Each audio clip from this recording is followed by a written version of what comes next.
suatu rahma perwakilan dari kelompok 7 yang beranggotakan ada Nurul Hamidah, Winda Eva Febriani, Ina Melioni Putri, Ferdiansyah, dan yang terakhir Mariani, yang akan melakukan penyuluhan hipertensi kepada masyarakat di Desa Kalisapu, Kabupaten Tegal. Baik, tanpa basa-basi lagi, langsung aja kita saksikan video berikut ini.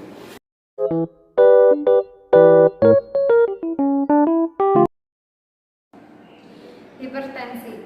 Menurut WHO, tahun 2011, 1 miliar orang di dunia menderita hipertensi.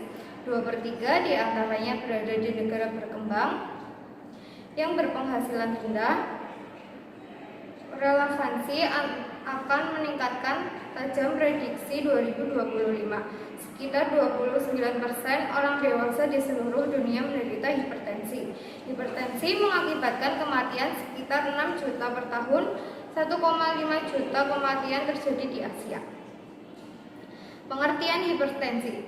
Hipertensi atau darah tinggi adalah peningkatan tekanan darah secara menetap lebih dari 140/90 mmHg.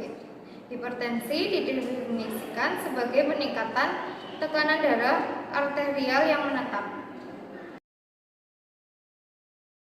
Klasifikasi tekanan darah. Sistolik kurang 120 dan diastolik kurang 80 dikategorikan sebagai normal. 120, sistolik 120 sampai 139 dan diastolik 80 sampai 89 dikategorikan sebagai prehipertensi. Sistolik 140 sampai 159 dan diastolik 90 sampai 99 dikategorikan sebagai hipertensi derajat 1. Lebih dari sistolik lebih dari 160 dan diastolik lebih dari 100 dikategorikan sebagai hipertensi derajat 2. Untuk selanjutnya, tanda dan gejala. Yang pertama, sakit kepala, pusing, jantung berdebar-debar, rasa sakit di dada. Yang ketiga, gelisah. Yang keempat, penglihatan kabur. Yang kelima, mudah lelah, dan lain-lain. Jadi, jika ibu mengalami tanda-tanda tersebut, ibu bisa cek ke puskesmas atau ke pelayanan kesehatan. Selanjutnya, faktor resiko. Faktor resiko bisa dibagi menjadi dua. Yang pertama, faktor resiko yang tidak bisa dapat diubah. Yang kedua, faktor resiko yang dapat diubah. Yang pertama, faktor resiko yang melekat pada penderita hipertensi dan tidak dapat diubah antara lain umur, jenis kelamin, dan genetik. Yang kedua, yang tidak dapat diubah. Faktor resiko yang diakibatkan perilaku tidak sehat dari penderita hipertensi antara lain merokok, diet rendah serat, konsumsi garam berlebihan, kurang aktivitas fisik, berat badan berlebihan atau kegemukan, konsumsi alkohol atau dislipidemia, dan stres. Untuk pencegahan dan pengendalian ada dua, yaitu cerdik dan patuh. Nah, untuk C-nya ini, cek kondisi kesehatan secara berkala, dan untuk E, enyahkan asap rokok.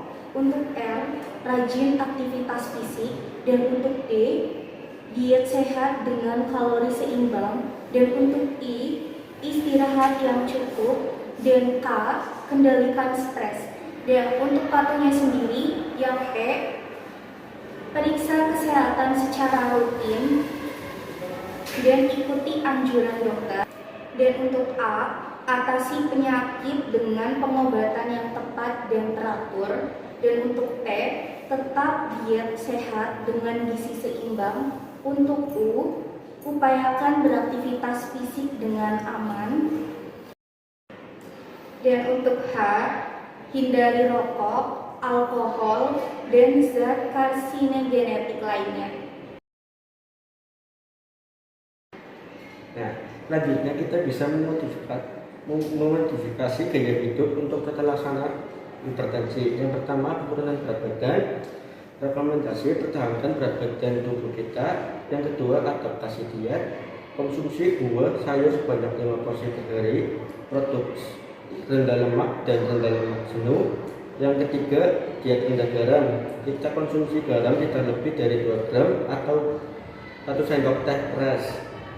Yang keempat, peningkatan aktivitas fisik, lakukan aktivitas aerobik secara teratur seperti jalan 30 menit per hari setiap hari.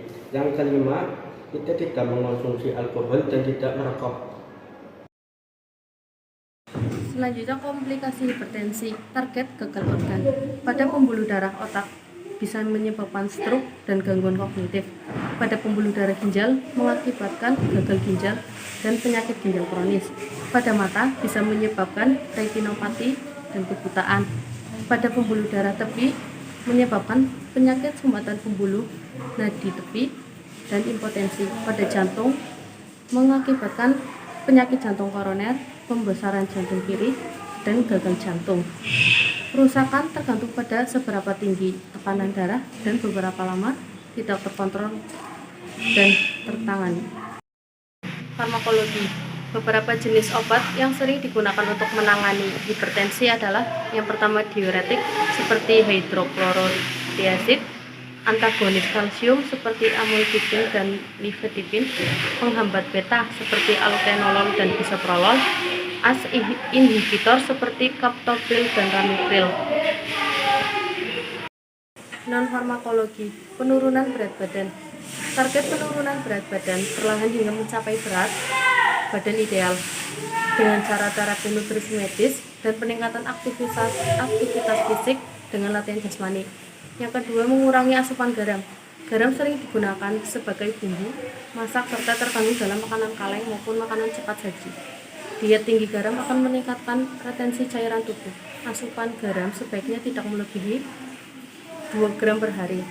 Selanjutnya, diet DAS merupakan salah satu diet yang direkomendasikan.